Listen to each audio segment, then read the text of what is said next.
लड़ाई को और ताकत दे सके, आपकी लड़ाई को और मजबूत कर सके, आज की लड़ाई को हम रायपुर तक पहुंचा सके, इसलिए मैं विधायकों का दल बनाकर मैं आपके पास भेजा हूं। वो आपसे बात कर रहे हैं, सुने आपका पूरा बात को। जब 14 तारीख को विधानसभा होगा रायपुर में, 4 दिन का विधानसभा सत्र है। 14 तारीख को जब विधानसभा होगा, पूरे हमारे विधायक साथी जो आपसे चर्चा किए, बात की, आपका बात सुने, वो जाके रायपुर में सरकार के बीच में पूछेंगे, आपके लिए सीमेंट फैक्ट्री जरूरी है या 5 गांव की जनता जरूरी है? ये हमारे 5 गांव और 40 गांव की जनता जरूरी है, ये हमारे विधायक साथी सरकार से पूछेंगे। आप ये, और मैं इसलिए बोल रहा था कि मैं आपकी लड़ाई को और बड़ा कर सके, आपकी लड़ाई को और ताकत दे सके, आपकी लड़ाई को और मजबूत कर सके, आज की लड़ाई को हम रायपुर तक पहुंचा सके, इसलिए मैं विधायकों का दल बनाकर मैं आपके पास भेजा हूं। वो आपसे बात कर रहे हैं, सुने आपका पूरा बात को। जब 14 तारीख को विधानसभा होगा रायपुर में, 4 दिन का विधानसभा सत्र है। 14 तारीख को जब विधानसभा होगा, पूरे हमारे विधायक साथी जो आपसे चर्चा किए, बात की, आपका बात सुने, वो जाके रायपुर में सरकार के बीच में पूछेंगे, आपके लिए सीमेंट फैक्ट्री जरूरी है या 5 गांव की जनता जरूरी है? ये हमारे 5 गांव और 40 गांव की जनता जरूरी है, ये हमारे विधायक साथी सरकार से पूछेंगे। आप ये, मैं इसलिए आज आप लोग को ताकत देने आए हैं। आदरणीय साथियों, ये सिर्फ हुई खदान गंडई में ही नहीं है, ये हालात पूरे प्रदेश में बना हुआ है। आज आप देखेंगे रायगढ़ का तमनार एक ऐसा ब्लॉक है जहां वह कोल माइंस, कोयला खदाने अडानी को बेच दिया गया। 14 गांव को अभी फिर कल जनसुनवाई हुआ, उसको भी बेच दिया गया। जिंदल को वहां गांव वाले अधिकारी को घुसने तक नहीं दिए, दूर में टेबल लगा के यही जनसुनवाई कर रहे थे। दूर में टेबल लगाकर 1 सप्ताह से दिन और रात टेंट डालकर मैदान में ठंडी में बैठे थे। हमारे लोग एमएलए के वहां भी भेजे, हम लोग एमएलए वहां भी गए, बात किए। आने वाला समय में बहुत जल्द मैं तमनार भी जाने वाला हूं, वहां के लोगों को भी हम मदद करेंगे और कोल माइंस को बचाने के लिए हम वहां के लिए भी लड़ाई लड़ेंगे। आदरणीय साथियों, माता वैसे ही अभी अमेरा में कोल माइंस, कोयला खदान है, वहां पे भी लड़ाई चल रही है। सरकार और वहां के आदिवासियों के बीच में एक तरफ पुलिस के पूरा प्रशासन, पुलिस बल, दूसरी तरफ हमारी आदिवासी, एक तरफ लाठी मारे, दूसरी तरफ पत्थर बरसाए, दोनों के बीच में जबरदस्त टकराव हुआ, दोनों घायल हुए।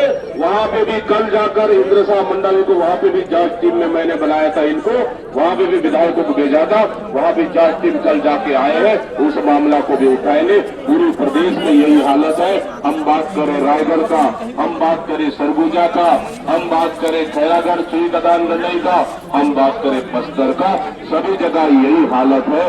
ये सरकार सिर्फ जहां खनिज संसाधन है उस जगह बेचने के लिए हर दिन रात को सोचती है कि अगला कल कहाँ किसको बेचना है। हर दिन सुबह खत्म हुआ, रात को सोचती है कल किस खदान को बेचना है। यही प्रदेश में चल रहा है। प्रदेश में, पूरे प्रदेश के पंचायतों में सीसी रोड नहीं बन पा रहा है, प्रदेश में कोई काम नहीं है।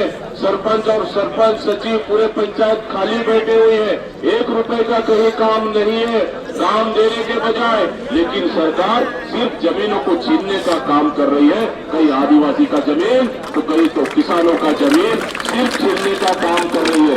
इसलिए मैं आज आप लोग के बीच में, हम लोग इसलिए आए ताकि आपकी बात सुन सके और आपकी लड़ाई को मजबूत और ताकत दे सके और आपकी लड़ाई को हम रायपुर तक पहुंचा सके, पूरे प्रदेश में ले जा सके। इसलिए हम लोग आए। आदरणीय साहब, माता बहनों, किसान संगठन, हम समर्थन देने आए, कोई राजनीति करने नहीं आए हम। लेकिन जहां जहां भी तकलीफ होगा, जहां जहां भी मुसीबत होगा, जहां जहां भी लाठी बरसेगा, वहां दीपक भाई पहुंचेगा, मेरी टीम वहां पहुंचेगी और काम करेंगे उनके लिए। इसलिए कि आपने सरकार चुना है, यही जनता ने सरकार चुना है, प्रदेश की जनता ने सरकार चुना है।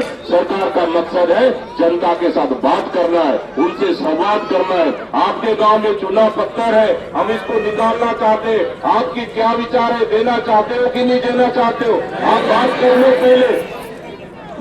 लो पहले, गांव वाले नहीं देना चाहते, फिर बंदूक के नोक पर उसको अधिग्रहण करना मैं समझता हूं वो गलत है। लाठी के दम पर अधिग्रहण करना मैं समझता हूं वो गलत है। बंदूक के नोक पर और लाठी के दम पर अधिग्रहण इस छत्तीसगढ़ प्रदेश में तो नहीं हो सकता। मैं आपको करके जा रहा हूं देवी माता को।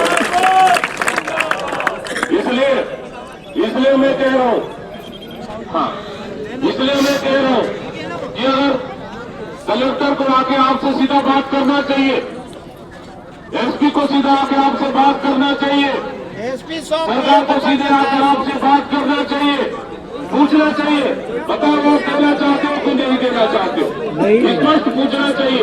लेकिन मुझे पता है आप लोग क्या चाहते हो, स्पष्ट पता है। अगर आपने कहा कि नहीं देना चाहते तो बोरा बिस्तर बांध के चले जाना चाहिए, लेकिन बंदूक और लाठी के दम पर अगर यहाँ भूमि अधिग्रहण करे, इसको हम कभी स्वीकार नहीं करेंगे, इसको हम कभी स्वीकार नहीं करेंगे। आदरणीय साथियों, मैं ये लड़ाई में पहली बार नहीं लड़ रहा हूँ। हमारी बस्तर में सुने होंगे जहाँ टाटा स्टील प्लांट लग रहा था, हमारे बस्तर में टाटा स्टील प्लांट लग रहा था, वो मेरा विधानसभा क्षेत्र था।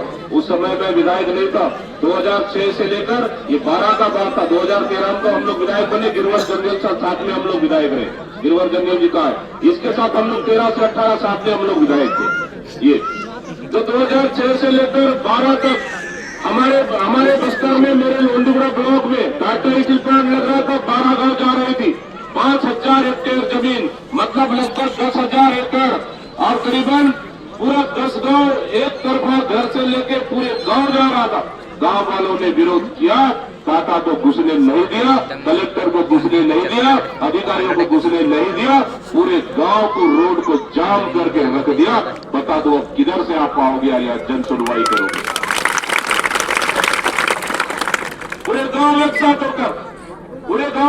साथ होकर उन्होंने विरोध किया। और एक बात और बता दो, कुछ गांव वालों को लालच देकर, डरा के, धमका कर, कुछ लोग को मुआवजा भी दिए। वो लोग कुछ गांव वालों को मुआवजा भी दिए, लेकिन मुआवजा भी लिए, गांव वालों के साथ खड़े भी, विरोध में भी फिर भी हुए। गांव मुआवजा भी लिए, कुछ गांव वालों को डरा धमका के। कोई कर्मचारी वाला है, बोल दिए कि तेरा घर में कर्मचारी है, तेरे को भेज देंगे वो दूसरे जगह में, डरा के मुआवजा चेक दे दिए, लेकिन वो पैसा भी ले लिए और गांव वाले से विरोध में भी खड़े हुए। सोच लो बस्तर वाले कितने चलाक है, बताओ आप। ठीक है, उसका पैसा भी लिए और विरोध भी किया, टाटा को वापस भगा भी दिए। जब हम